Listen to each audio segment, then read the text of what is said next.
Votre façon de dire les choses compte pour 70% de ce que vos interlocuteurs retiennent. Votre intonation, le ton de votre voix, votre attitude physique, bien parfois altèrent le message que vous voulez faire passer. Dans cette vidéo, je vous apprends à minimiser tout ce qui altère le message et à maximiser justement votre communication relationnelle. Je suis Karim Djinko, je suis journaliste et coach professionnel, cofondateur du cabinet SP2 Coaching. Ma mère me disait souvent, Karim, même quand tu as raison, ne perds pas ta raison. Il m'a fallu du temps pour comprendre en fait ce que ma mère voulait dire par là. Pour comprendre, mais également pour le mettre en application. Perdre sa raison, c'est en fait éviter que nos émotions altèrent notre message. Perdre sa raison, c'est éviter que ce que nous voulons dire en fait ne se rende pas à l'interlocuteur de la façon dont on veut le faire. Évidemment, l'idée ici, ce n'est pas de faire abstraction de ces émotions. On est tous faits d'émotions. Mais c'est de voir l'impact de nos émotions sur nos perceptions, nos décisions et ultimement notre communication. C'est de passer d'un mode de communication transactionnel à un mode de communication relationnel qui implique de prendre en compte vos émotions et l'émotion de votre interlocuteur. Alors, d'abord en termes de perception. Comme vous, on se lève des fois le matin de bonne humeur, pour une raison précise ou des fois sans raison. L'inverse est aussi vrai. On se lève le matin mal luné, pas bien, etc. Vous êtes sûr que quand vous êtes bien physiquement, quand vous êtes bien dans votre tête, la façon dont vous percevez les choses est différente de quand vous n'êtes pas bien. Parfois, un petit souci, vous le voyez plus grand qu'il ne l'est quand vous n'êtes pas bien. Et parfois, vous êtes juste tellement bien que tout ce qui se passe, en réalité, vous le prenez avec un grain de sel. Reconnaître ces émotions, c'est de les accepter, c'est de composer avec et de voir quel est l'impact dans la perception que vous avez des choses. Si par exemple, comme gestionnaire, vous avez à recadrer un de vos collègues, si vous êtes dans une émotion positive ou que ce pourquoi vous voulez vous entretenir avec votre collègue a eu un impact émotionnel très très grand sur vous, soyez conscient que comment vous le percevez dépendra de cette émotion. D'où l'importance chaque jour de reconnaître ces émotions. Reconnaître ces émotions pour mieux justement les tenir en compte dans la perception mais également dans la décision. C'est sûr que quand vous n'êtes pas bien émotionnellement, il y a un impact sur les décisions que vous prenez. Et selon que l'émotion est forte, parfois l'émotion, la décision, il n'y a pas suffisamment de recul ou elle est peut-être disproportionnée ou elle n'est pas à la hauteur justement de l'enjeu parce que votre émotion est trop forte. Donc, il y a un impact sur les décisions que vous prenez. Il y a aussi un impact sur la communication, sur votre communication. Personnellement, j'ai tendance à, par exemple, froncer les sourcils ou à hausser le ton de ma voix. Vous, certainement que vous avez une façon de vous comporter quand vous vivez une émotion très très forte, selon que ce soit la colère, la frustration. Donc, il y a un impact sur votre façon de décider. Il y a forcément un impact aussi sur votre façon de communiquer. Quand vous avez le sourcil froncé, c'est sûr qu'on reconnaît votre émotion et ça peut être tellement fort qu'on n'entend plus ce que vous dites. Quand vous avez une émotion forte, quand vous n'êtes pas de bonne humeur, soit ça paraît physiquement, soit ça paraît dans votre intonation de voix, dans la vitesse avec laquelle vous parlez. Bref, il y a beaucoup d'éléments extérieurs au message en quelque sorte que les gens retiennent. Et ça compte pour 70%. C'est énorme.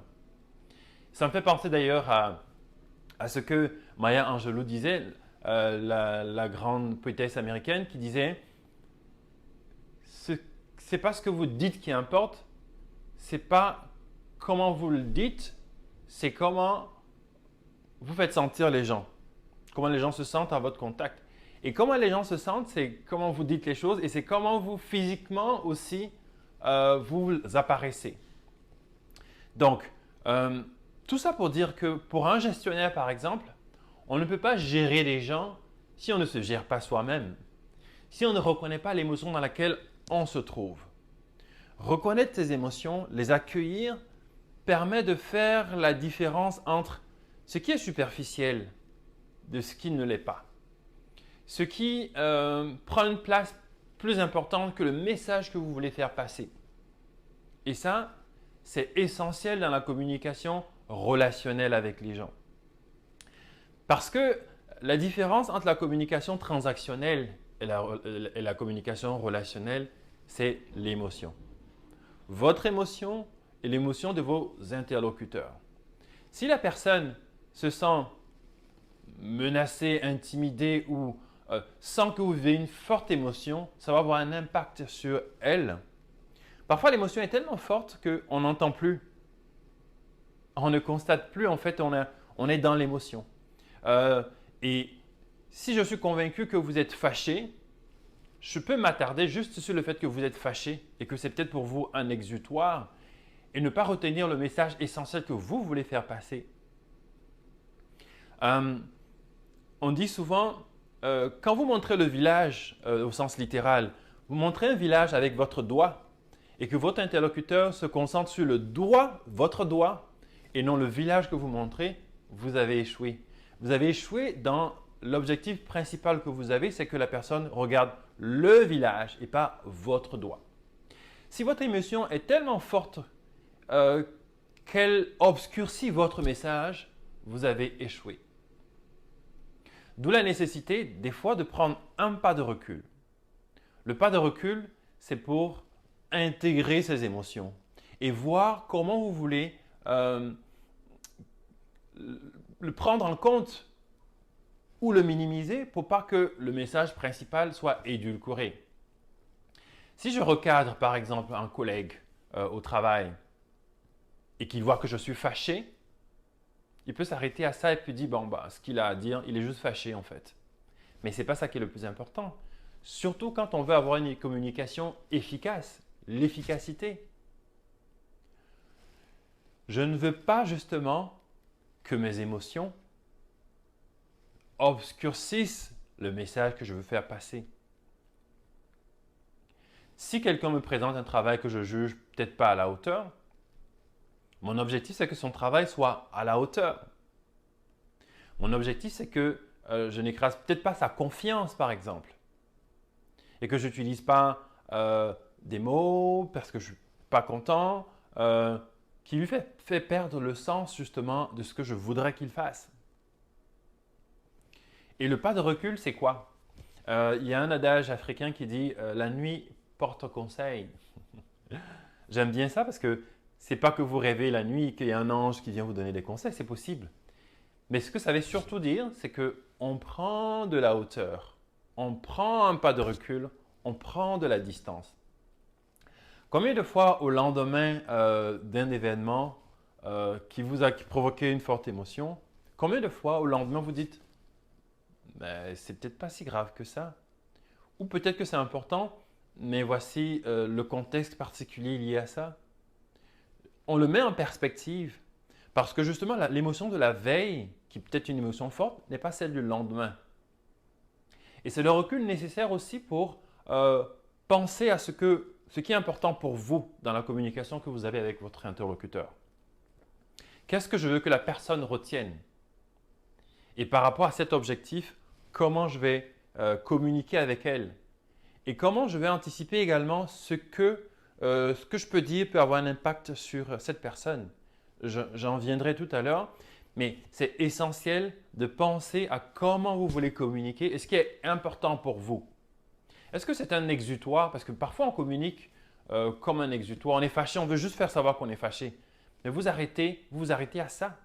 Or, votre objectif, c'est que la personne comprenne pourquoi, par exemple, vous voulez lui parler, pourquoi c'est important et c'est quoi la prochaine étape, qu'est-ce que vous attendez de cette personne. Donc, il est important d'avoir ce pas de recul, cette réflexion. Et ce qui est magique dans ça, il m'est arrivé, par exemple, de devoir recadrer un de mes collaborateurs, un de mes collègues. Et en général, j'ai pris le pari de ne jamais le faire la même journée, sauf si j'ai une obligation. Alors, sans urgence, j'attends le lendemain, ou même parfois 2 jours, ça arrive. Et quand vient la rencontre, ce que j'ai constaté, c'est que moi, j'ai pris du recul, mais la personne aussi a pris du recul. Elle a pensé justement à ce pourquoi on doit discuter. Et souvent, il m'est arrivé de ne même pas avoir à dire quelque chose. La personne arrive pour dire, ben, par rapport à tel événement, j'y ai pensé, je pense ceci, etc. Et c'est formidable. Une fois, 2 de mes collègues, justement, qui ont eu maille à partir au sein de l'entreprise où je travaillais, pour une question relativement, j'allais dire avec du recul, qui n'a pas une signification aussi importante que ça. Mais évidemment, les émotions étaient à fleur de peau et dans une rédaction, surtout quand il y a les heures de tombée, parfois, voilà, les émotions sont tellement fortes qu'on dit des choses qui dépassent nos pensées, etc. Alors, ces 2 collègues, je les ai rencontrés le lendemain, puis avant de commencer la réunion à 3, ils ont individuellement demandé à prendre la parole.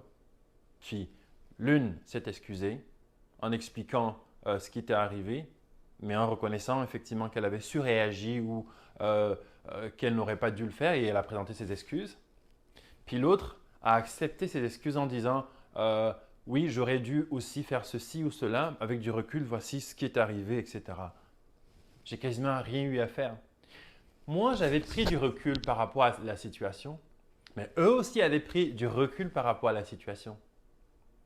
Parce que l'émotion du moment fait faire des choses des fois qui dépassent qui on est, qui on voudrait justement, ce qu'on voudrait projeter. Donc, si vous voulez améliorer votre communication relationnelle et non transactionnelle, il faut tenir compte de votre propre émotion et de l'émotion de la personne à qui vous vous adressez. Et c'est important parce que la communication transactionnelle, c'est de dire je vais à un concours de danse. L'information, c'est je vais à un concours de danse. Si je le dis à un collègue qui est handicapé et qui est dans un fauteuil roulant, par exemple, cette information à la base anodine, je vais à un concours de danse ce soir, mais ça a une autre signification pour cette personne parce qu'elle ne peut pas danser, clouée dans un fauteuil. Donc, il y aura forcément une émotion qu'elle va ressentir à ce que je vais dire. Donc, en prenant en compte comment la personne peut recevoir l'information, je vais ajuster mon propos. Je vais utiliser des mots, je vais le dire de façon à ce que ça prenne en compte justement de la façon dont elle va ressentir les choses. Donc, la communication relationnelle, c'est tenir compte de ses émotions, des émotions possibles des autres. Évidemment, on n'est pas maître de comment les gens reçoivent ce qu'on leur dit. Ça dépend de beaucoup de facteurs. Mais il faut être conscient de ce qu'on dit a un impact sur eux. Et donc, ajuster notre propos, notre façon de communiquer dans ce sens. Si je parle de façon accélérée, qui est peu habituelle, en général, je le fais quand je ne suis pas content. Quand j'ai le visage fermé, ça peut être tellement fort que c'est quasiment une bannière et ça altère le message principal que je veux dire. Et tout de suite, ça place mes interlocuteurs sur la défensive. Et la communication, justement, peut déraper ou mon message principal peut être altéré. Il est important de reconnaître donc ces émotions si on veut maximiser notre message. Il est important de tenir compte de l'émotion de l'autre si on veut maximiser la façon dont il reçoit, on voudrait qu'il nous reçoive. Un des dirigeants que j'ai eu le plaisir d'accompagner m'a dit au début de notre parcours de coaching, « Ah, tu sais Karim, moi je ne gère pas les émotions. »